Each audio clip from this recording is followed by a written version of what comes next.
আসসালামু আলাইকুম। আজকের পর্বে আমরা এমএস অ্যাক্সেস শিখব এবং এ টু জেড সকল বিষয় সকল টুলস ভালো করে কিন্তু শিখব।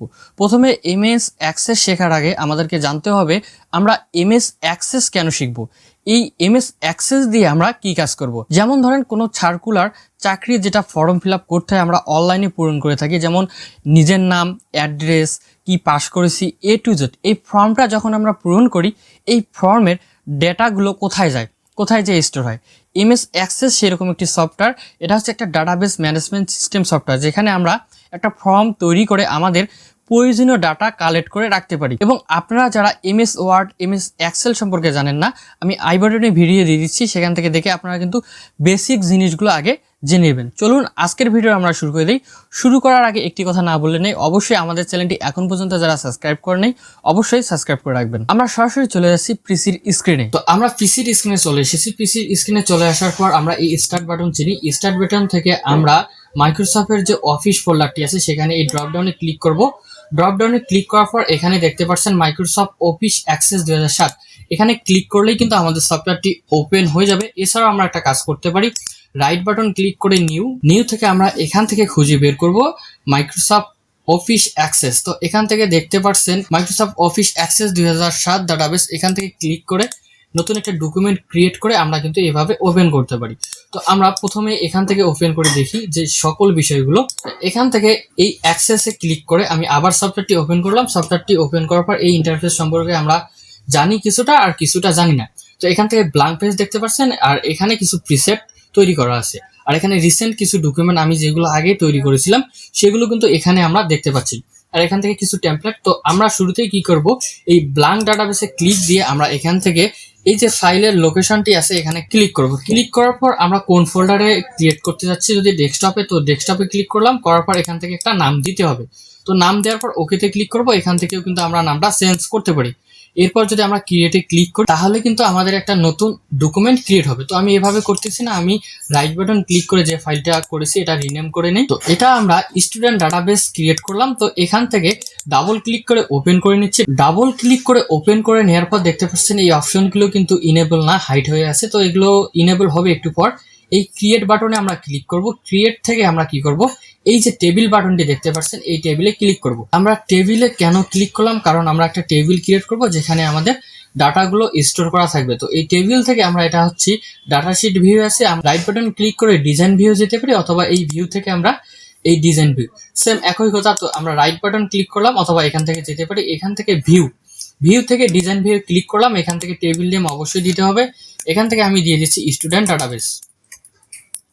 এরপর আমরা ওকে বাটনে ক্লিক করব। ওকে বাটনে ক্লিক করার পর আমাদের সামনে এরকম একটি ইন্টারফেস চলে আসবে। এখানে হচ্ছে ফিল্ড নেম, এখানে হচ্ছে ডাটা টাইপ। এখানে ফিল্ড নেম বলতে বোঝাচ্ছে, আমি যদি আপনাদের এক্সেল ওপেন করে একটু এক্সাম্পল দেই তাহলে হয়তোবা আপনারা বুঝতে পারবেন। তো আমি এক্সেলটা ওপেন করে নিচ্ছি। এমএস এক্সেল ওপেন করার পর এখান থেকে আমরা এর আগে স্যালারি শিট তৈরি করেছিলাম স্টুডেন্ট ডাটাবেস।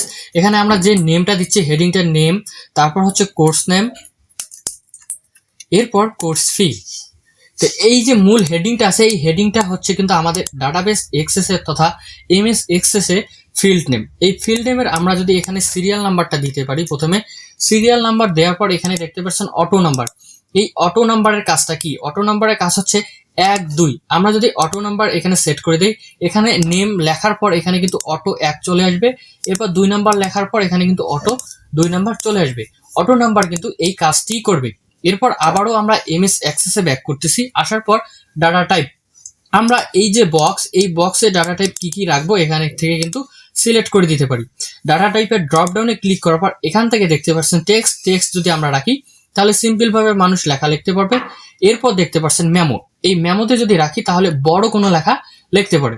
এরপর দেখতে পাচ্ছেন নাম্বারটার কাজ হচ্ছে কি, কোনো একটা 1 2 3 4 এই টাইপের। আর ডেট অ্যান্ড টাইম, যেখানে আমরা ডেট দিতে পারি অথবা টাইম সিলেক্ট করে দিতে পারি। এরপর দেখতে পাচ্ছেন কারেন্সি, এই কারেন্সির কাজ হচ্ছে যেমন ডলার, টাকা ইত্যাদি আমরা কিন্তু এখানে এই ফিল্ড নেম বক্সটাতে সিলেক্ট করে দিতে পারি। এরপর হচ্ছে ইয়েস নো, এটা হচ্ছে চেকস বক্স, হ্যাঁ অথবা না। এরপর হচ্ছে ওয়েলি অবজেক্ট, যেটাতে আমরা সিবি অ্যাটাচ করতে পারি। এরপর হচ্ছে হাইপারলিংক বলতে বোঝাচ্ছে আমরা যদি ওয়েবসাইটে চলে আসি, তো দেখতে পাচ্ছেন এখানে ওয়েবসাইট রয়েছে। এই ওয়েবসাইট থেকে আমরা কিন্তু ইউআরএল এখানে অ্যাড করে দিতে পারি, সেটা হচ্ছে হাইপারলিংক। এরপর আসবো অ্যাটাচমেন্ট। অ্যাটাচমেন্টের জায়গায় আমরা ছবি অ্যাটাচ করতে পারি, যেটা আমরা চিনি। এরপর হচ্ছে লুকআপ উইজেট। লুকআপ উইজেটের অনেক কাজ আমরা যেটা পরে শিখবো। ওকে, তো এখান থেকে সিরিয়াল নাম্বার দিচ্ছি। এরপর আমরা যেহেতু একটা স্টুডেন্ট ডাটাবেস ক্রিয়েট করবো, সেহেতু আমরা এখানে দিচ্ছি নেম। অবশ্যই নেমের জায়গায় আমাদের এরকম একটি ইন্টারফেস শো করলে আমরা কি করব, এখান থেকে ওকেতে ক্লিক করে দেবো। ওকেতে ক্লিক করে দেওয়ার পর এখান থেকে থাকবে টেক্সট, আমরা কিন্তু টেক্সটেই রাখবো। নিচে আসি, নিচে চলে আসার পর এখান থেকে দেখতে পাচ্ছেন কিন্তু ডেসক্রিপশন রয়েছে, ডেসক্রিপশনে কিছু দিব না, একদম নিচের রোতে চলে আসলাম। নিচের রোতে চলে আসার পর এখান থেকে আমরা ফাদার নেম দিতে পারি। আমি ছোট্ট একটা ডেসক্রিপশন সাজাই নিচ্ছি, ছোট্ট একটা টেবিল, আপনারা বড় টেবিল ক্রিয়েট করে নিতে পারেন। তো নিচের রোতে চলে আসার পর এখান থেকে দিচ্ছি কোর্স ফি। কোর্স ফির জায়গায় আমি এখান থেকে টেক্সট না, এখান থেকে আমি নাম্বার সিলেক্ট করে দেবো। এবং নিচের দিকে দেখতে পাচ্ছেন ডিফল্ট ভ্যালু, এখানে 3,500 টাকা লিখতেছি, কারণ আমরা কোর্স ফি কিন্তু 3,500 টাকায় রাখি। নিচের রোতে চলে আসার পর আমরা এখানে দেব কোর্স নেম। তো এই কোর্স নেমের জায়গায় আমরা লুকআপ উইজেট করব, এখানে টেক্সট থাকবে না, এখান থেকে আমরা লুকআপ উইজেট সিলেক্ট করে দেবো। এরপর I will type the value that I want to, তার মানে হচ্ছে আমি যে ভ্যালুটি চাচ্ছি সেটাই আমি টাইপ করব।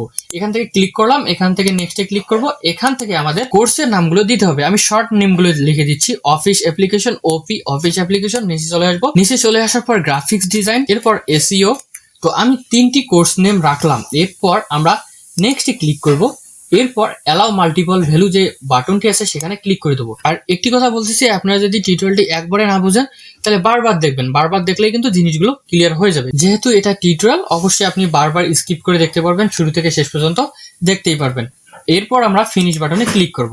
তো এই অবস্থায় থাকলো। এরপর আমরা এখান থেকে ফার্স্ট পেমেন্ট যোগ করে দিতে পারি, সেকেন্ড পেমেন্ট যোগ করে দিতে পারি। তো আমি এখান থেকে দিচ্ছি ফার্স্ট পেমেন্ট অথবা টোটাল পে। এখান থেকে টোটাল পে দিলাম, এখান থেকে অবশ্যই এটা নাম্বারে রাখবো। এরপর এই রোতে আমরা ফোন নাম্বার অ্যাড করে দিতে পারি অথবা মোবাইল নাম্বার। তো ফোন নাম্বার দিলাম, দেওয়ার পর এখান থেকে আমরা এটা নাম্বার করবো না, অবশ্যই টেক্সট করে রাখবো। এরপর পিকচার অ্যাড করার জন্য পিকচার দিলাম, পিকচারের জায়গায় আমি অ্যাটাচমেন্ট যে ডাটা টাইপটি আছে সেটা সিলেক্ট করে দিলাম।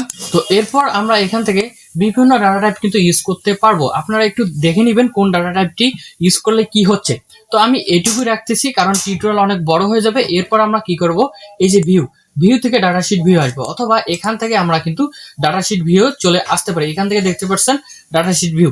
তো ভিউ থেকে আমরা ডাটাশিট ভিউ চলে আসলাম। এরপর এখানে আমরা এটা সেভ করে দেবো, ইয়েসে ক্লিক দেবো। তারপর দেখতে পাচ্ছেন এখানে কিন্তু আমাদের এই যে আমি এক্সেলে আপনাদেরকে দেখাইছিলাম যে এখানে ফিল্ড নেমটা কি এবং ডাটা টাইপটা কি। তো এখান থেকে দেখতে পাচ্ছেন ফিল্ড নেমের এখানে কিন্তু হেডিং গুলো এবং ডাটা টাইপে এখানে কিন্তু আমাদের ডাটাগুলো। তো এই অবস্থায় থেকে আমরা আবার ক্রিয়েটে ক্লিক করব। ক্রিয়েটে ক্লিক করার পর আমরা কি করব, এখান থেকে মোর ফর্ম নামে একটা বাটন আছে, এখানে ক্লিক করার পর আমরা ফর্ম উইজেটে ক্লিক করব। তো ফর্ম উইজেটে ক্লিক করার পর এখান থেকে দেখতে পাচ্ছেন এই যে সাইনটা দেখতে পাচ্ছেন, ক্লিক করলে আমাদের সকল ডাটা টাইপ গুলো কিন্তু এখানে চলে আসবে। তো এখান থেকে সকল ডাটা কিন্তু চলে আসলো। এরপর আমরা নেক্সটে ক্লিক করব, এখান থেকে যেটা থাকবে নেক্সটে ক্লিক করব। এরপর আবার নেক্সটে ক্লিক করব। এরপর আমরা ফর্মটা মডিফাই করব। মডিফাই ফর্মে ক্লিক করার পর ফিনিশে ক্লিক করব। মডিফাই ফর্মে ক্লিক করার পর আমাদের সামনে এরকম ইন্টারফেস চলে আসবে। তো এই স্টুডেন্ট ডাটাবেসটাকে আমরা কি করতে পারি, এখান থেকে সরিয়ে নিতে পারি। আমরা এমএস ওয়ার্ডের টিউটোরিয়ালগুলোতে দেখেছিলাম কিভাবে এই কাজটি করতে হয়। তো এটাকে সিলেক্ট করব। সিলেক্ট করার পর নিচে দেখতে পাচ্ছেন যে সাদা বক্সটি শো করতেছে, সেটা তেমন কিছু না। এরপর এটাকে বোল্ড করে দিচ্ছি। বোল্ড করে দেওয়ার পর আমরা কিন্তু ফন্ট সাইজ বড় করতে পারি। তো অল সিলেক্ট করে এখান থেকে ফন্ট সাইজটা আমি 24 করে দিলাম। তো এটা আরো ভেঙে গেল, নিচে চলে আসলো। তো আমরা এখান থেকে বড় করে দেই। তো বড় করে দেওয়ার পর আমরা এই যে দেখতে পাচ্ছেন গ্রাফের মতো ডিজাইনটি রয়েছে, এটাকে আমরা একটু বড় করে নিচ্ছি। বড় করে নেওয়ার পর এখানে নিচের দিকে দেখতে পাচ্ছেন যে পিক আছে, এই পিকে ক্লিক করব। পিকে ক্লিক করলে আমাদের প্রপার্টি শিট চলে আসবে। প্রপার্টি শিট চলে আসলে এখান থেকে আমরা 5 ফুট সাইজের যে সাইজটি আছে সেটা সিলেক্ট করে দেবো। আমাদের এখানে 5 ফুট সাইজের এখানে হচ্ছে 1.5 ইঞ্চি উইথ এবং হাইট হচ্ছে 1.5 ইঞ্চি। 1.5 ইঞ্চি 1.5 ইঞ্চি দিলে কিন্তু আমাদের 5 ফুট সাইজের সাইজ পেয়ে যাবে। তো দেখতে পাচ্ছেন এখানে কিন্তু 5 ফুট সাইজের সাইজ পেয়ে গিয়েছে। এরপর আমরা দুটা বাটন ক্রিয়েট করব এবং এখান থেকে দেখতে পাচ্ছেন এখানে কাজ শেষ হলে এটা আমরা ক্লোজ করে দেবো। দুটা বাটন অ্যাড করব। বাটন অ্যাড করার জন্য ডিজাইনে ক্লিক করব, এরপর বাটনে ক্লিক করব। বাটনে ক্লিক করার পর আমরা ইমেজ ওয়ার্ডে যে ইনসার্ট ট্যাবটি শিখেছিলাম শেপ, সেম ভাবে শেপ এখানে ড্র করব। এখান থেকে দেখতে পাচ্ছেন সুন্দরভাবে একটা শেপ ড্র করলাম। করার পর এখান থেকে রেকর্ড অপারেশনে ক্লিক করব। রেকর্ড অপারেশনে ক্লিক করার পর আমরা অ্যাকশন দিব কি, সেভ রেকর্ড।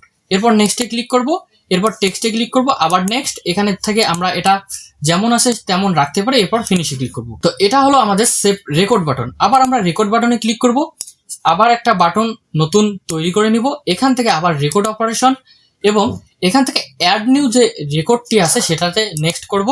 সিলেক্ট করে আমি ব্যাক দিচ্ছি। তো দেখতে পাচ্ছেন এখানে অ্যাড নিউ রেকর্ডে ক্লিক করলাম, এরপর নেক্সট, আবার টেক্সট, আবার ফিনিশে ক্লিক করব। আপনারা যদি জিনিসগুলো না বুঝেন অবশ্যই কি করবেন, বারবার ভিডিওটি দেখার চেষ্টা করবেন। তো অ্যাড রেকর্ড বাটনটাকে আমি একটু সাজিয়ে নিচ্ছি। এগুলো কিন্তু আমরা ড্র্যাগ করতে পারবো। আপনারা দেখতে পাচ্ছেন আমরা কিন্তু মুভ করতে পারছি, আপনারা কিন্তু মুভ করে নেবেন। যদি আপনাদের এগুলো দেখা না যায় তাহলে কি করবেন, আপনারা একটু টেনে দিবেন, যেভাবে শেপ ইউজ করতে হয়, মানে শেপ আপনি অ্যাডজাস্ট করেছিলেন সেভাবে কিন্তু। তো আমাদের কিন্তু মোটামুটি ডিজাইনের কাজ শেষ। এরপর আমরা কি করবো, রাইট বাটন ক্লিক করে আমরা কিন্তু এটা ফ্রম ভিউটা দেখতে পারি, অথবা ভিউ থেকে ফ্রম ভিউ ক্লিক করব। তো দেখতে পাচ্ছেন আমাদের কিন্তু সুন্দর একটি ফর্ম আমরা ডিজাইন করলাম। এখান থেকে আমি নাম দিচ্ছি, আমার নামটাই অ্যাড করে দিলাম। এরপর কোর্স ফি ডিফল্ট ভাবে আমরা ডিফল্ট ভ্যালু যেটা দিয়েছিলাম, এই ড্রপ ডাউনে ক্লিক করে office application course fee select করে দিলাম। এরপর টোটাল পে অবশ্যই আমরা 3,500 টাকা পে করব। এখান থেকে আমার মোবাইল নাম্বারটা দিব, অবশ্যই যে মোবাইল নাম্বারটা দিচ্ছি অবশ্যই আপনার ফোন দিলে কিন্তু পাবেন না, এটি দামি একটা নাম্বার সিলেক্ট করে দিলাম আমি। এরপর এই অ্যাটাচের জায়গায় ক্লিক করে এই যে অ্যাটাচমেন্ট এখানে ক্লিক করে দিয়ে অ্যাডে ক্লিক করার পর আমরা একটা ছবি অ্যাটাচ করতে পারি। তো আমি ডাউনলোড ফোল্ডার থেকে যে কোনো একটা ছবি অ্যাটাচ করে দিচ্ছি। তো এই ছবিটা অ্যাটাচ করে দিয়ে এরপর ওপেনে ক্লিক করব। এরপর ওকেতে ক্লিক করব। ওকেতে ক্লিক করার পর আমরা এই যে সেভ বাটনটি দেখতে পাচ্ছি, এই সেভে ক্লিক করব। সেভে ক্লিক করলে আমাদের কিন্তু রেকর্ডটি সেভ হয়ে গেল। এই স্টুডেন্ট যে ডাটা বেস আছে এখানে কিন্তু সেভ হয়ে গেছে। এরপর আবার অ্যাড নিউতে ক্লিক করব, আবার 2 নাম্বার একটা নাম দিচ্ছি, আমি একটা নাম দিয়ে দিলাম সুমাইয়া। তো এই নামটি দেওয়ার পর এখান থেকে কোর্স নেম কি দিব, অফিস অ্যাপ্লিকেশন। তো অফিস অ্যাপ্লিকেশন, তারপর এখান থেকে তার নাম্বারটি দিয়ে দিব আমি। এখানে আমাদের পেমেন্ট হবে, এখানে ফোন নাম্বারটি আমি দিয়ে দেব। তো এখান থেকে অ্যাটাচমেন্টের জায়গায় অ্যাটাচ করে দিব অ্যাড নিউ। আচ্ছা, যে কোনো একটা পিকচার আমি অ্যাড করে দিলাম, ওকে। এরপর আবার আমরা কি করব, এই সেভ রেকর্ডে ক্লিক করব। যদি আমরা আবার অ্যাড নিউতে ক্লিক করি, এই যে আর একটা নতুন ফর্ম চলে আসবো। এরপর আমরা কি করব, এই যে স্টুডেন্ট ডাটাবেস নামে যে আমরা টেবিলটা ক্রিয়েট করছি সেখানে চলে এসে এখান থেকে আমরা কি করব, রিফ্রেশ অল। তো দেখতে পাচ্ছেন আমাদের কিন্তু ডাটাগুলো চলে এসেছে। আবার আমরা স্টুডেন্ট ডাটাবেসে আসতে পারি, এখান থেকে কিন্তু আমরা আবার ডাটা অ্যাড করতে পারি। তো আজকের টিউটোরিয়াল এ পর্যন্ত থাকলো, সবাই ভালো থাকবেন। আমি আবারও বলতেছি, জিনিসগুলো না বুঝলে বারবার দেখবেন টিউটোরিয়ালগুলো, আর অবশ্যই আমাদের চ্যানেলটিকে সাবস্ক্রাইব করে রাখবেন।